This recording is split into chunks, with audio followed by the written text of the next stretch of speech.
Hello, I'm Margot Politis. Welcome to Study English, IELTS preparation. Today we're going to talk about the environment. Global warming is caused by the presence of greenhouse gases in the atmosphere. One of the worst greenhouse gases is carbon dioxide. We're going to look at the language of cause and effect while we find out why these greenhouse gases are a problem. The main problem is our use of fossil fuels. So what we've done is put the whole natural system out of balance by digging up coal and oil that took about 200 million years to accumulate, and we're releasing it all in about 100 years. So it's put the whole system just out of balance at the moment, which has resulted in higher levels of these gases in the atmosphere. That was Dr. Roger Francie talking about the natural system. He says that the natural system is out of balance. He also talked about the causes and effects of this. Listen for the main cause of the natural system being out of balance. The main problem is our use of fossil fuels. He says the main problem is our use of fossil fuels. So if we look at a table of cause and effect, we can say that the use of fossil fuels is a cause, and the natural system out of balance is an effect. Listen again. The main problem is our use of fossil fuels. So what we've done is put the whole natural system out of balance by digging up coal and oil that took about 200 million years to accumulate, and we're releasing it all in about 100 years. So the natural system has been put out of balance by people digging up and burning coal and oil.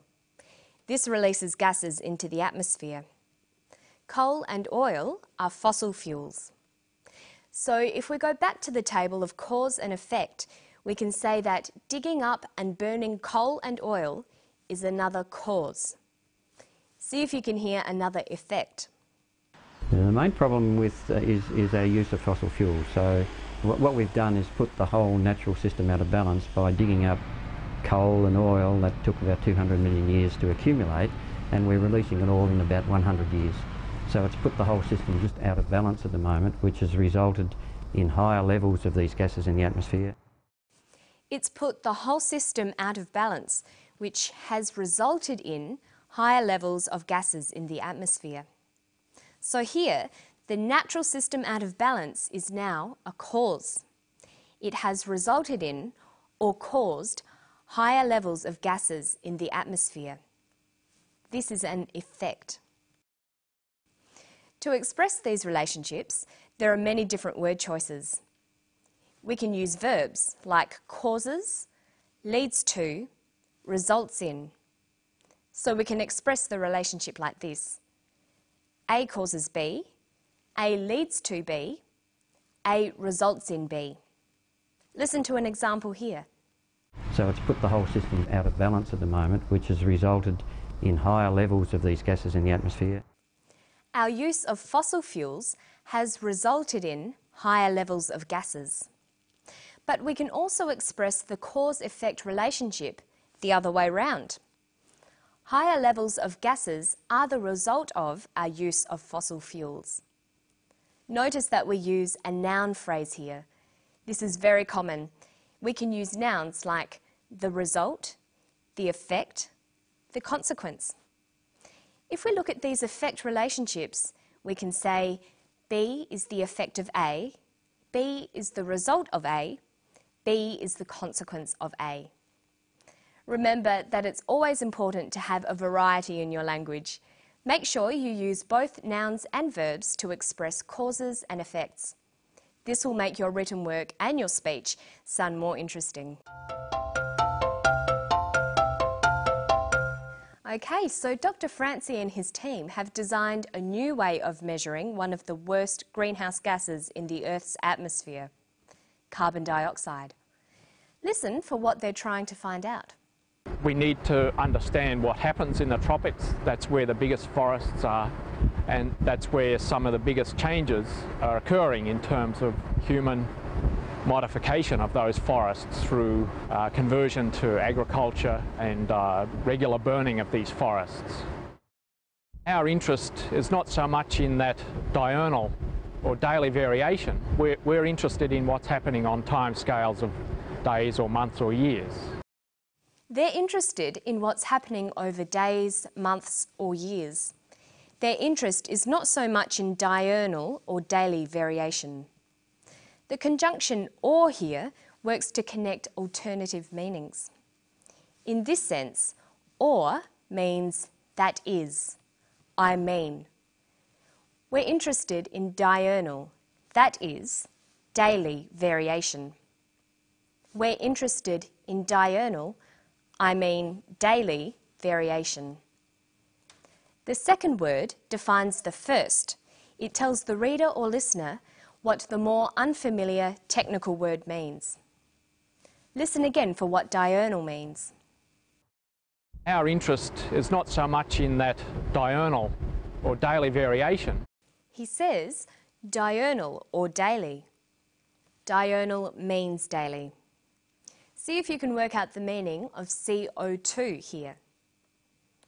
One of the main causes of global warming is CO2, or carbon dioxide. CO2 or carbon dioxide.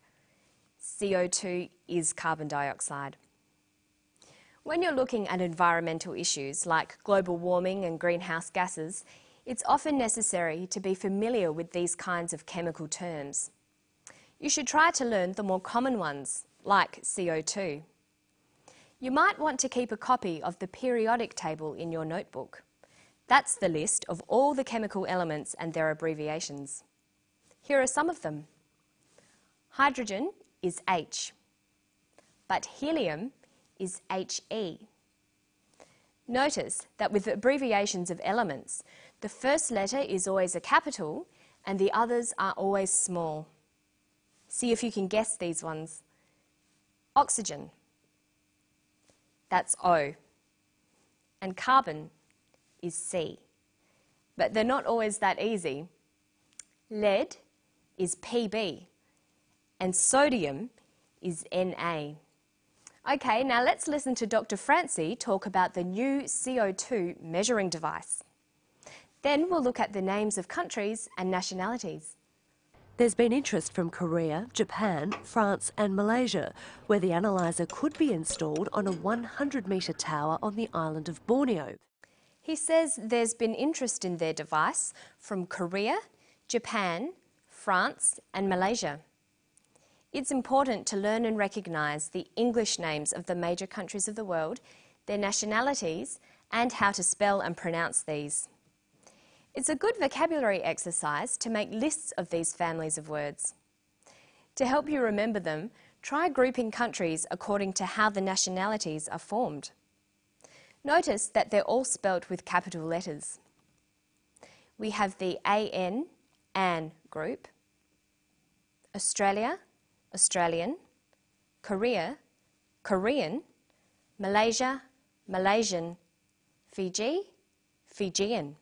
We have the ESE group, Japan, Japanese, China, Chinese, Vietnam, Vietnamese.